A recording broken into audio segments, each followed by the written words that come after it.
तर श्रीकांतजी मला काय विचारायचं आहे की तुम्ही मागच्या वेळेस ज्यावेळेस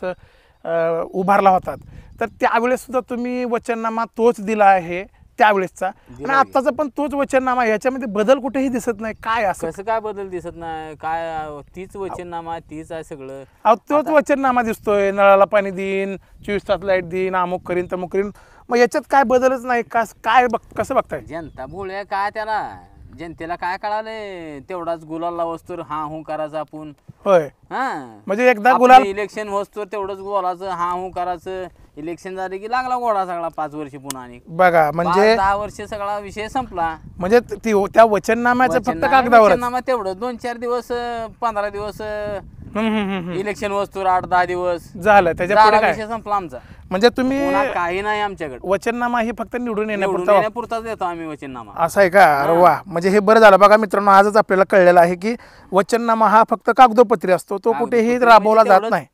बरोबर काय जनतेला काय कळालंय जनतेला कळालं असतं तर कशाला मग आम्हाला तुम्हाला निवडून दिलं असतं आम्हाला निवडून दिलं असतं का बरोबर आहे खरं बरं श्रीकांतजी मला एक सांगा की तुमच्या जे काही गल्लीतला जो काही रस्ता आहे तुम्ही बघितलेला आहे स्वतः त्याची एवढी दुरावस्था झाली आहे की काय विचारू नका रस्त्यात खड्डे आहेत का खड्ड्यात रस्ता कळत नाही तर मला एक सांगा की मागच्या वेळेस तुमच्याकडे काही दिवसांपूर्वी तुमच्या गल्लीतले 4 लोक येऊन तुम्हाला विनंती केली होती की बाबा आपला गल्लीतला हा रस्ता व्यवस्थित करा मग काय त्याला बघायला काय लागाले गल्ली रस्ता बिस्ता ही काय खड्डन ही आपल्याला सगळं आपलं भासते पुळी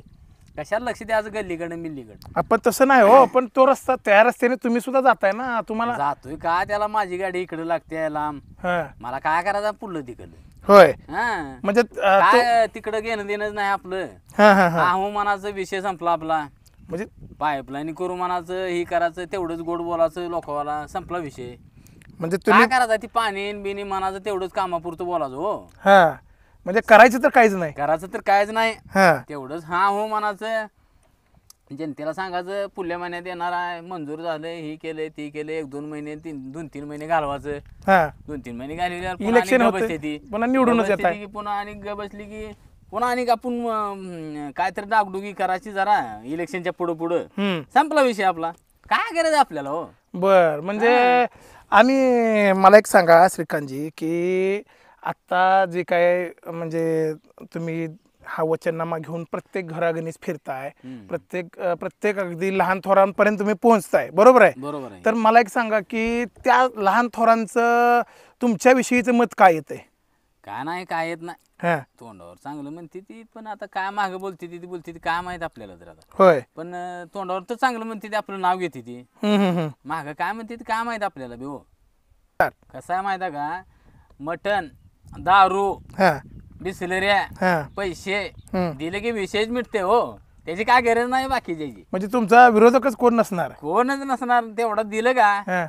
माणूसच जनताच बोली झाली मनात सगळी होय आणि बायावाला गड्यावाला दिले की बाया तर काय गडी सांगेल तीच करणार होय की आमचा एवढाच विषय असते म्हणजे जनतेतून निवडून येण्यासाठी तुम्ही सगळ्या गोष्टींचा वापर करणार पैसा असेल दारू मटण सगळ्या गोष्टी सगळं मटण दारू सगळं पोच करतो आम्ही होय काय विषय नसते आमचा मग भारी गिराव तुमचं म्हणजे मग तुम्ही असं जाहीर करताय का की 100% तुम्ही आता निवडूनच आलात असं निवडूनच आला आपण निवडूनच येतो म्हणजे ह्या सगळ्या वचननामा हा फक्त फेक आहे फेक त्याचा काही उपयोग नाही त्याचा ती जनता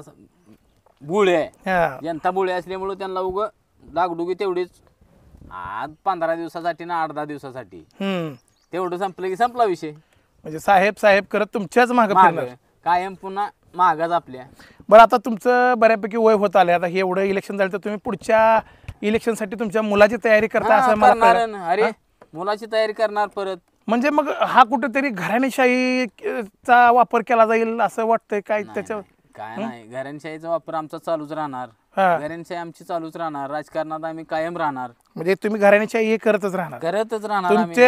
झालं की तुमचा मुलगा उभारणार भविष्यात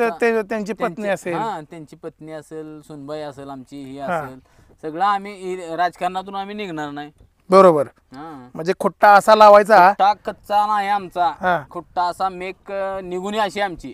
बापरे, हा. खरं आहे. तर मित्रांनो, हे होते श्रीकांतजी खंडाळकर, ज्यांनी अपक्ष उमेदवारीचा अर्ज दाखल केलेला आहे आणि त्यांनी जे काही त्यांचं मत होतं, परखड मत, ते आपल्याला या व्हिडिओच्या माध्यमातून सांगितलेलं आहे त्यांनी. तर श्रीकांतजी, तुमचे मनापासून आभार. धन्यवाद. धन्यवाद साहेब.